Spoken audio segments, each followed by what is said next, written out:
Hello viewers, আসসালামু আলাইকুম। আজকে আমরা তৈরি করব খুব সহজ উপায়ে চিতই পিঠা। তো চলুন রেসিপি ভিডিওটি শুরু করা যাক।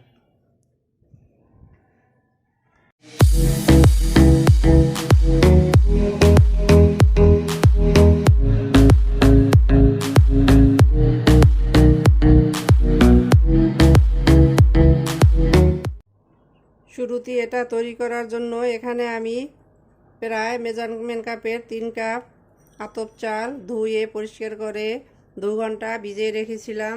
এখন এটাকে ব্লেন্ডারে মিহি পেস্ট করে নিব। আমি চালগুলোকে একটা ব্লেন্ডার জারের ভিতরে নিয়ে নিয়েছি। এখন আমি এর ভিতরে দিয়ে দিচ্ছি রান্না করা ভাত হাফ কাপ পরিমাণের।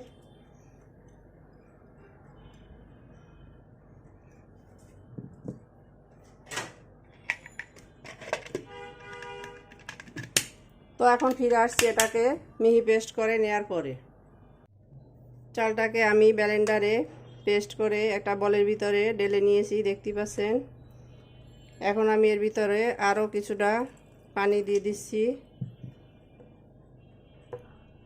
কারণ আমার ব্যাটারটা অনেকটা বেশি ঘন, তাই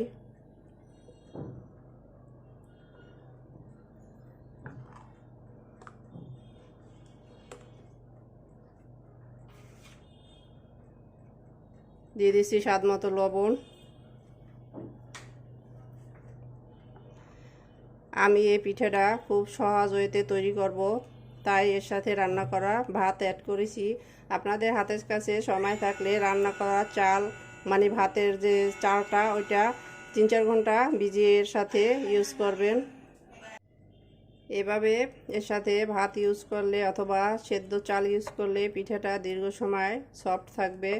তো আমাদের ডোটা রেডি, দেখতে পাচ্ছেন। এটা বলে বোঝানো যাবে না, এটা দেখে বুঝে নিতে হবে। এভাবে উপর দিয়ে চাললে সাথে সাথে এটা মিশে যাচ্ছে। তো আমাদের ডো রেডি। এখন চলে যাব কিচেনে। তো চলুন কিচেনে যাওয়া যাক।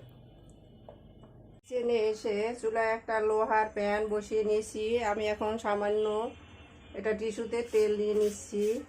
এ দিয়ে প্যানটাকে মুছে দিচ্ছি।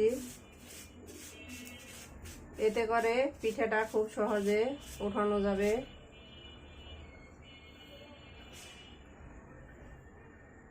আমার প্যানটা গরম হয়ে আসছে। এখন আমি এর ভিতরে দিয়ে দিচ্ছি পিঠার ডো।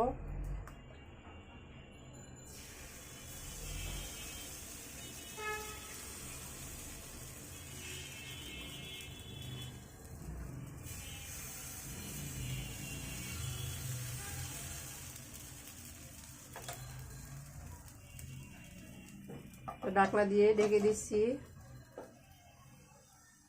অপেক্ষা করব 3 মিনিটের জন্য। ফিরে এলাম 3 মিনিট পরে, ঢাকনাটা তুলে নিচ্ছি। তো দেখতেই পাচ্ছেন আমাদের পিঠা কতটা সুন্দরভাবে ফুলে উঠেছে।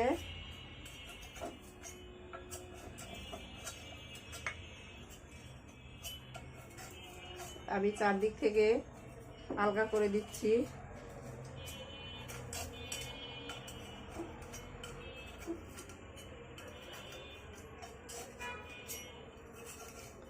এখন আমি এগুলোকে এক এক করে তুলে নিব।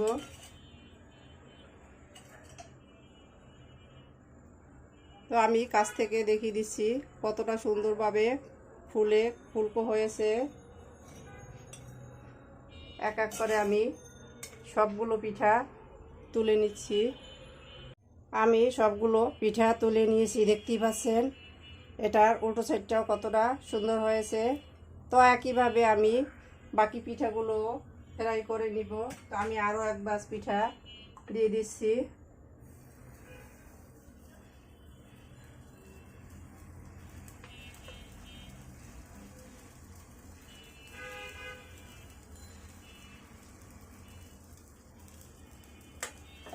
ঢাকনা দিয়ে দিচ্ছি। এবারও আমি 3 মিনিট অপেক্ষা করব। তো ফিরে আসছি আবার 3 মিনিট পরে। ফিরে এলাম 3 মিনিট পরে, ঢাকনাটা তুলে নিচ্ছি। তো দেখতে পাচ্ছেন আমাদের এই পিঠাগুলো খুব সুন্দরভাবে ফুলকো হয়েছে। তো আমি এগুলোকে এভাবে তুলে নিচ্ছি। তো ফিরে আসছি সবগুলো পিঠা একইভাবে ফ্রাই করার পরে। আমাদের সবগুলো পিঠা ফ্রাই করা হয়ে গেছে, দেখতেই পাচ্ছেন কতটা সুন্দর ফুলকো হয়েছে। এখন আমি এগুলোকে সার্ভ করে নিব। তো চলুন সার্ভ করে নেওয়া যাক। সার্ভ করে নিলাম আমরা আমাদের চিতই পিঠা। দেখতেই পাচ্ছেন কতটা অসাধারণ হয়েছে।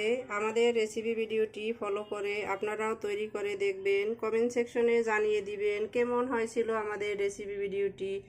লাইক, কমেন্ট, শেয়ার, সাবস্ক্রাইব করে আমাদের পাশে থাকবেন। আল্লাহ হাফেজ।